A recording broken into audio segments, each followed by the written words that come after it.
Hello friends, welcome to easy chemistry.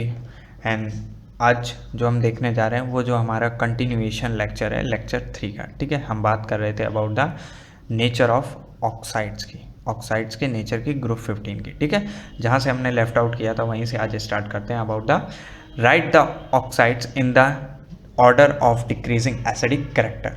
तो सबसे ज़्यादा नॉन मेटालिक हमारा कौन है? नाइट्रोजन, यानी कि सबसे ज़्यादा एसिडिक किसके होंगे? नाइट्रोजन के। So order will be what? सबसे ज़्यादा होगा N2O3, then P2O3, then AS2O3, Sp2O3 and at the last Bi2O3।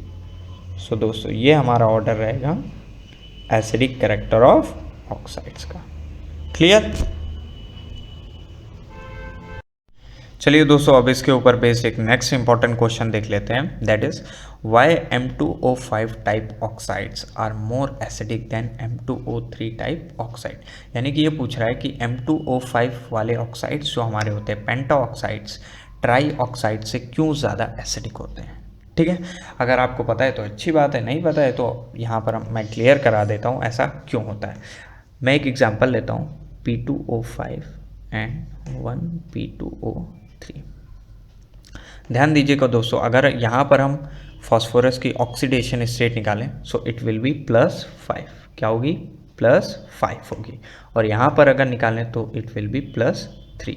हमेशा याद रखिएगा दोस्तों कि जहाँ पर भी जिस ऑक्साइड में एलिमेंट की ऑक्सीडेशन स्टेट ज़्यादा होगी वो ज़्यादा एसिडिक होते हैं। क्या होते हैं? ज़्यादा एसिडिक। दोस्तों इसका जो रीज़न है that is oxides in which element have more oxidation state. यहाँ पे मैंने जो OS लिखा है दैट इज़ ऑक्सीडेशन स्टेट। ठीक है, so oxides in which element have more oxidation state will be more acidic. यानी कि वो ऑक्साइड जिनमें एलिमेंट्स की ऑक्सीडेशन स्टेट ज़्यादा होगी वो ज़्यादा एसिडिक होते हैं as compare to the other one. अगर आपको ऑक्सीडेशन स्टेट निकालना नहीं आता है तो प्लीज़ उसको जो है आप करेक्ट कर लीजिए। अगर नहीं आता है तो उसके लिए मैं आपको एक शॉर्ट ट्रिक बता देता हूँ। That is more the number of oxygen atoms more will be the acidic nature. जितने ज़्यादा ऑक्सीजन एटम होंगे उतना ही ज़्यादा हमारा एसिडिक नेचर होगा। क्लियर? तो अगर रीज़न आ जाएगा तब आप ये नहीं लिखेंगे। ठीक है, अगर रीज़न बताने के लिए आ जाएगा तब आप लिखेंगे कि oxides in which element have more oxidation state will be more acidic.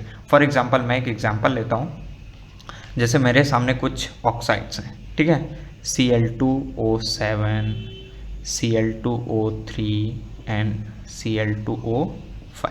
Clear? अब देखिए यहाँ पर ऑक्सीजन एटम्स कितने हैं? 7, यहाँ पर 3, यहाँ पर 5। तो सबसे ज़्यादा एसिडिक कौन होगा? Cl2O7 और सबसे लीस्ट Cl2O3। अगर हम यहाँ पर ऑक्सीडेशन स्टेट निकालें तो क्या हो जाएगा? +7, यहाँ पर क्या हो जाएगा? +3 and it will be +5 over here. Clear? So penta oxides are more acidic than tri oxides. ठीक है, ऊपर से नीचे आने पर एसिडिक कैरेक्टर क्यों डिक्रीज होता है वो भी हमने देख लिया। चलिए दोस्तों, अब हम बात करते हैं next third chemical property that is reaction with halogen. अब हेलोजन्स के साथ रिएक्ट करेंगे तो उनके different properties, trends and questions के बारे में बात करते हैं। ठीक है, चलिए देखते हैं। जैसा कि हमारा हाइड्राइड्स में था वैसे ही हमारा यहाँ पर भी होगा। जब हमारे रिएक्ट करेंगे एलिमेंट्स ऑफ ग्रुप 15 हेलोजन्स के साथ तो वो दो टाइप के हमारे हैलाइड्स बनाते हैं, MX3 एंड MX5 टाइप। क्या बनाते हैं? MX3 और MX5 type. For example NCl3, PCl3, PCl5। सो दो टाइप के बनाते हैं, MX3 and MX5। For example NCl3, PCl3 and PCl5। जो MX3 टाइप वाले हैलाइड होते हैं इनको हम बोलते हैं tri halide. They are known as tri halide. क्या बोलते हैं? Tri halide. ठीक है, और जो MX5 टाइप के होते हैं इनको बोलते हैं पेंटा हैलाइड। क्या बोलते हैं? पेंटा मीन्स 5, पेंटा हैलाइड। ठीक है, क्लियर? चलिए आगे बढ़ते हैं और देखते हैं next important question that is 9th question. Why nitrogen does not form pentahalide, nitrogen ऐसा भेदभाव क्यों करता है, वो भैया क्यों पेंटाहेलाइड नहीं बनाता, बाकी सब तो बना रहे हैं, है तो वो नाइट्रोजन फैमिली का और सबसे पहला एलिमेंट है, फिर ऐसा क्यों होता है। तो चलिए इसका रीज़न देख लेते हैं। अगर नाइट्रोजन का केस ले यहाँ पर, तो देखिएगा नाइट्रोजन का एटॉमिक नंबर होता है 7, electronic configuration 1s2 2s2 and 2p3। Phosphorus का केस लें तो phosphorus 1s2 2s2 2p6 3s2 and 3p3। Phosphorus के केस में क्या है, लास्ट इलेक्ट्रॉन उसकी 3p ऑर्बिटल में आ रहा है और उसके बाद 3d जो ऑर्बिटल्स हैं वो वैकेंट पड़ी हुई हैं, ठीक है, जिसको फॉस्फोरस यूज़ करके हमारे पेंटाहेलाइड्स बना सकता है। पर नाइट्रोजन का लास्ट इलेक्ट्रॉन किस ऑर्बिटल में आ रहा है, 2p, और 2p लास्ट ऑर्बिटल होता है, ठीक है। तो उसके पास 3d ऑर्बिटल नहीं प्रेजेंट है, इस वजह से नाइट्रोजन पेंटाहेलाइड नहीं बना पाता है। तो इस क्वेश्चन का जो है आंसर क्या हुआ, this is due to the absence of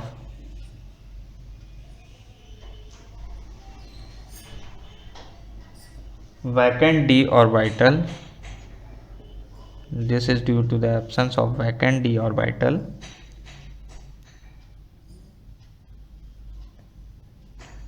in nitrogen atom, ठीक है। तो ये किस वजह से होता है दोस्तों, क्योंकि नाइट्रोजन एटम में जो होता है वैकेंट डी ऑर्बिटल प्रेजेंट नहीं होता है, इस वजह से वो हमारे पेंटाहेलाइड्स नहीं बनाते हैं, ठीक है। चलिए दोस्तों आज के लेक्चर का लास्ट क्वेश्चन देख लेते हैं, बहुत ही important question. Why pentahalides are more covalent than trihalides, pentahalides जो होते हैं MX5 टाइप के हेलाइड्स वो ज़्यादा क्यों कोवलेंट होते हैं MX3 टाइप के, ठीक है। सो अगर पेंटाहेलाइड्स का केस लें तो पेंटाहेलाइड क्या होते हैं MX5 एंड MX3, ठीक है। तो अगर जैसे मैं एग्जांपल लेता हूँ PCl5 एंड PCl3, और यहाँ पर अगर मैं फॉस्फोरस की ऑक्सीडेशन स्टेट देखूँ तो क्या होगी +5, और यहाँ पर क्या होगी +3। दोस्तों यहीं से ही हमारा रीज़न पता चलता है, जिस भी हमारे कंपाउंड्स में एलिमेंट्स हाइयर ऑक्सीडेशन में स्टेट में होते हैं वो ज़्यादा कोवलेंट होते हैं as compare to the other halides. तो आप रीज़न क्या लिखेंगे, दिस इज ड्यू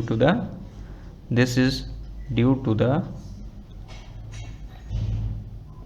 मोर और high oxidation state in pentahalides as compared to the trihalides. So clear? So these were the important trends, properties and the important questions for the upcoming CBSE exams.